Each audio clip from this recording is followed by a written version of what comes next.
জানাচ্ছি Universal Medical College and Hospital আজকের সংবাদপত্র অনুষ্ঠানে আপনাদের স্বাগত জানাচ্ছি। আমি মীর মাসরুর জামান।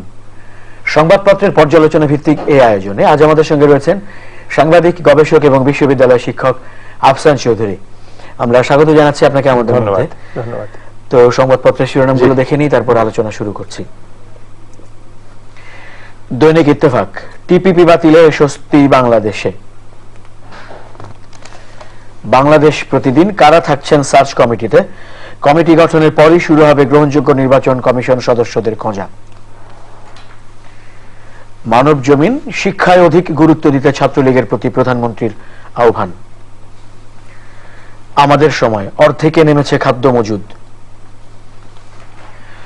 সকালের খবর, গম আবাদ কমেছে, মরার উপর খাঁড়ার ঘা, ব্লাস্ট আক্রমণ। জয় জয় দিন, বাইরের নয় ঘরের শত্রু বিভীষণ প্রধানমন্ত্রী। আলোকিত বাংলাদেশ, স্বাস্থ্য খাতের 10 সূচকে উন্নতি। দৈনিক ইনকিলাব, ষড়যন্ত্র মোকাবেলায় সতর্ক থাকুন, পুলিশ বাহিনীর প্রতি প্রধানমন্ত্রী। আমাদের অর্থনীতি, টিপিপি থেকে যুক্তরাষ্ট্র সরে আসায় লাভবান হবে বাংলাদেশ। দৈনিক দিনকাল, সারা দেশে দ্বিতীয় মৃত্যুবার্ষিকী পালিত, দোয়া ও মিলাদ মাহফিল। আরাফাত রহমান কোকর কবর জিয়ারত করলেন খালেদা জিয়া। বণিক বার্তা, গ্রিড কোড না মেনেই চলছে বিদ্যুৎ কেন্দ্র। দৈনিক সংগ্রাম, রামপাল তাপ বিদ্যুৎ কেন্দ্র, বিতর্ক ও বিরোধিতার যৌক্তিকতা এক। খোদ ভারতে 2008 সালে বাতিল হয়েছিল কয়লা ভিত্তিক বিদ্যুৎ প্রকল্প। দৈনিক করতোয়া, ছাত্রলীগের পুনর্মিলনীতে শেখ হাসিনা, জঙ্গিবাদ, সন্ত্রাস ও মাদকে জড়িতদের কঠোর শাস্তি। The independent, UK Supreme Court blocks Brexit. The Financial Express, uniform 15% VAT strays. সংবাদপত্র শিরোনামগুলো দেখলাম। আজ একটি বড় শিরোনাম রয়েছে বিভিন্ন সংবাদপত্রে। আমরা দেখেছি যে পুলিশ বাহিনীর একটি অনুষ্ঠানে মাননীয় প্রধানমন্ত্রী শেখ হাসিনা বলছেন যে আবার ষড়যন্ত্র হচ্ছে। তিনি ইঙ্গিত করেছেন যে 75-এর মতোই ষড়যন্ত্র হতে শুরু করেছে। তিনি সতর্ক থাকতে বলেছেন যে দেশ যখন উন্নতির দিকে যায় তখনই এরকম নানা ষড়যন্ত্র হয়। ধন্যবাদ। আমরা তো এটা তো আর কোনো মন্তব্য করতে পারবো না। তো ষড়যন্ত্রের কথা তো আমরা সবসময় শুনছি, বিভিন্ন দিক থেকে ষড়যন্ত্রের কথা বলা হচ্ছে, সরকার বলে, বিরোধী দল বলে। তো আমরা আশা করব যে পুলিশ বাহিনী সেই সব ষড়যন্ত্রের মোকাবেলা করতে পারবেন যেগুলো দেশের মানুষের বিরোধী, সবার বিরোধী, এবং আমরা ষড়যন্ত্রের রাজনীতি থেকে দূরে সরে আসতে পারবো। আমরা এটা বলতে পারি না যে আমাদের দেশে এখনো ষড়যন্ত্রের প্রভাব নেই, এটা আছে, বস্তুতপক্ষে বিভিন্নভাবে হয়, তবে আমরা সেগুলো খবর জানি না। কিছু ঘটার পরেই আমরা সেটা জানতে পারি। বর্তমান সরকারি দিলে যে আপনি দুটো বড় ষড়যন্ত্রের ঘটনার কথা আমরা জানি। একটা হচ্ছে বিডিআর হত্যাকাণ্ড, দ্বিতীয়টি হচ্ছে আমাদের যে ইদানিংকালে জঙ্গিবাদ।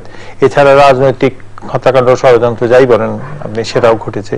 অর্থাৎ এখানে অস্বস্তি হয় বাংলাদেশের। আপনি চিন্তা করুন যে সবচেয়ে বড় যে সন্ত্রাসবাদ বলেন বা ভয় নৃশংসতা বলেন, সেটা তো ঘটেছে তো এই জঙ্গি, এই সেনাবাহিনীর সদস্যদের হত্যাকাণ্ডের মধ্যে। অতএব আমাদেরকে অবশ্যই সতর্ক থাকতে হবে। কেবল পুলিশকে সতর্ক থাকলে চলবে না, সাধারণ মানুষকেও সতর্ক থাকতে হবে, যাতে সে আবার অন্য কোনো ষড়যন্ত্রের মধ্যে বিপদগ্রস্ত না হয়ে পড়ে।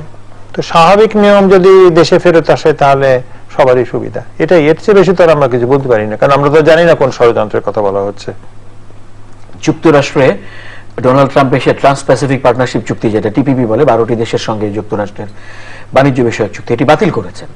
তো বাতিল করার ফলে বাংলাদেশি ব্যবসায়ীরা এক ধরনের আনন্দ প্রকাশ করেছেন যে এর ফলে বাংলাদেশের ব্যবসায় সুবিধা হবে। বিশেষ করে আমরা যেমন জানি যে তৈরি পোশাক খাতে তো বাংলাদেশের সঙ্গে যুক্তরাষ্ট্রের ভালো বাণিজ্য রয়েছে। এটা তো অনেকদিন আগেও হয়েছে, আমি এটার উপরে লিখেওছি বস্তুতপক্ষে। সেটা হচ্ছে যে এটা তো কোনো চুক্তি নেই, তো যে চুক্তি নেই সেটা বাতিল হয় কি করে?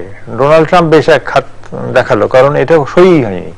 ওবামা এটা চেষ্টা করেছিল এবং এটা ওবামা খুব ব্যবসায়ীদের দিয়ে করাচ্ছিল, এবং এটার মূল উদ্দেশ্য ছিল চীনকে এক কোণঠাসা করা। তো ডোনাল্ড ট্রাম্প ক্ষমতায় আসার আগে সে বলেছিল এটা করবে, কিন্তু যেহেতু ওবামার এই চুক্তিটা কোনোদিন মানে ওদের কংগ্রেস থেকে এটা চুক্তিতে পরিণত হয়নি, রাটিফিকেশন হয়নি। তো এইটা নিয়ে তো বাংলাদেশের ব্যবসায়ীরা কেন এত আনন্দিত হচ্ছেন সেটা বোঝা যাচ্ছে না। হতে পারেন যে হলে কি হতো সেটা নিয়ে তাদের চিন্তা, কিন্তু এটা মোটামুটি আসিয়ান দেশগুলো অনেকেই জড়িত ছিল। চীনকে কোণঠাসা করার একটা চেষ্টা ছিল, কিন্তু অভ্যন্তরীণ মার্কিন যুক্তরাষ্ট্রের অভ্যন্তরীণ কারণে এটা হয়নি। কিন্তু এখন বাস্তবতা তো ভিন্ন, বরং এইটা ডোনাল্ড ট্রাম্পের সবচেয়ে নিরাপদ একটা জিনিস, যেহেতু যা নেই সেটাকে বাতিল করে দেওয়ার মধ্যে তার কোনো অসুবিধায় পড়তে হচ্ছে না, এর কোনো বিরোধী কোনো বাতাস তার গায়ে লাগছে না, তো সেটা তিনি করেছেন। তো বাংলাদেশের ব্যবসায়ীরা কেন করেছেন একটু যদি ওনারা বুঝিয়ে বলেন তাহলে আমরাও একটু জানতে পারি আর কি। আবার এখানে ইত্তেফাকি শিরোনাম রয়েছে কিন্তু যে টিপিপি রক্ষার চেষ্টায় এশীয় নেতারা, আপনি যাদের কথা বলছিলেন যে আসিয়ানের ওই নেতারা, তারা চাচ্ছেন যে টিপিপি যেন থাকে বা হয়। একটা বড় বাস্তবতা আজকের দিনে যেটা, সেটা হচ্ছে যে চীনের অর্থনৈতিক অবস্থান। এবং আপনার তো খেয়ালই আছে, যখন এই দেশে বিশ্বায়নের যুগটা শুরু হয়েছিল পৃথিবীতে, তখন কিন্তু মার্কিন যুক্তরাষ্ট্রই ছিল প্রধান অর্থনৈতিক শক্তি। তো সেই অর্থনৈতিক শক্তির অবস্থান থেকে মার্কিন যুক্তরাষ্ট্র কিছুটা হলেও পতিত হয়েছে, সেখানে বড় ভূমিকায় চলে এসছে চীন। যদিও তারাও এখন একটু গ্রোথ রেট একটু কমেছে, কিন্তু নেগেটিভ গ্রোথ রেট হয়নি, যেটা 2008 সালে কি বলে পশ্চিমা অনেকগুলো দেশে ছিল। এরপরে চীনের যেটা আছে যে বিশাল তার টাকার যে ভান্ডার আছে, সেটা সে এখন পৃথিবীকে মানে প্রায় মানে খুশি হয়ে দিচ্ছে যে নাও আমার টাকা নাও, যেমন আমাদেরকে দিয়েছে। তো সেই ক্ষেত্রে এই বাস্তবতাটাকে পরিণত করার জন্য অন্যরা দেখতে পাচ্ছে যে তাদের অর্থনীতির উপর প্রভাব পড়ছে। তো এখন মার্কিন যুক্তরাষ্ট্র বর্তমান রাষ্ট্রপতি বলছেন যে আমি শ্রমিক শ্রেণীর জন্য এটা বাতিল করে দিলাম, কিন্তু যা কোনো প্রয়োগই হয়নি সেটাকে তো বাতিল করে দেওয়ার কোনো মানে হয় না। এটা এক ধরনের স্টান্টবাজি করেছে, কিন্তু বোঝা যাচ্ছে যে এক ধরনের চাপ তৈরি করার চেষ্টা হচ্ছে। কতটা চাপটা করা যাবে সেটা আমরা এখনো জানি না। নির্বাচন কমিশন পুনর্গঠনে দেশে সার্চ কমিটির কথা এসছে এবং চলতি সপ্তাহেই সার্চ কমিটি বঙ্গভবনে চিঠি যাবে সার্চ কমিটি গঠনে, এটি আমরা শিরোনামে দেখতে পাচ্ছি এবং নানান প্রস্তুতির খবর আমরা দেখতে পাচ্ছি। এটা তো খুশির কথা যদি এই রকম কথাবার্তা আলাপ আলোচনা মারপিটের বদলে এর মাধ্যমে একটা সার্চ কমিটি হয়, সেটা একটা নির্বাচন কমিশন গঠন করে, যেটা গ্রহণযোগ্য কেবল নয়, গ্রহণযোগ্যতা তো প্রমাণ হবে যখন কোনো নির্বাচনের সময় তারা সবল হাতে নির্বাচনটাকে সঠিক করতে পারবে এবং জনগণ সেটা খুশি হবে। আমি আবার সবসময় বলি যে নারায়ণগঞ্জ নির্বাচন করতে হলে নির্বাচন কমিশন লাগে না। নারায়ণগঞ্জের মতো একটা নির্বাচন করে যেটা মানুষ সন্তুষ্ট হচ্ছে, কেউ তো গালি দেয়নি, নারায়ণগঞ্জ নির্বাচন সম্পর্কে তো সবাই মেনে নিয়েছে।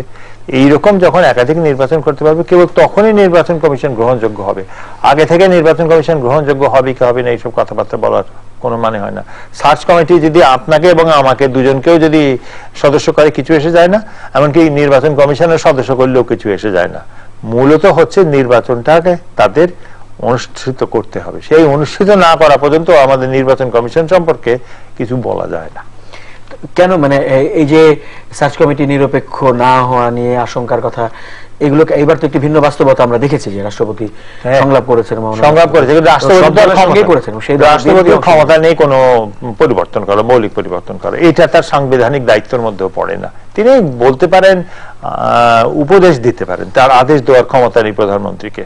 অর্থাৎ সবটাই নির্ভর করছে প্রধানমন্ত্রীর উপরে। উনি ওনার সৌজন্য অবস্থান, সৌজন্যমূলক ব্যবহার হিসেবে তিনি রাষ্ট্রপতিকে এর সঙ্গে দিয়েছেন এবং বিএনপিকে একটু জায়গা দিয়েছেন। তিনি একটু নরম হয়ে কাজটা করছেন। শেষ পর্যন্ত গিয়ে এটা আমাদের দেশে যেটাকে আমরা বলি প্রশাসন, তার হাতেই বিষয়টা রয়েছে। তারা যেই সিদ্ধান্ত নেবেন সেই সিদ্ধান্তই আমাদের এখানে হবে, চলবে। এটা বাস্তবতা। আমরা দেখেছি যে একটি ইতিবাচক সংবাদ শিরোনাম আমাদের সামনে রয়েছে, স্বাস্থ্য খাতের 10 সূচকে উন্নতি।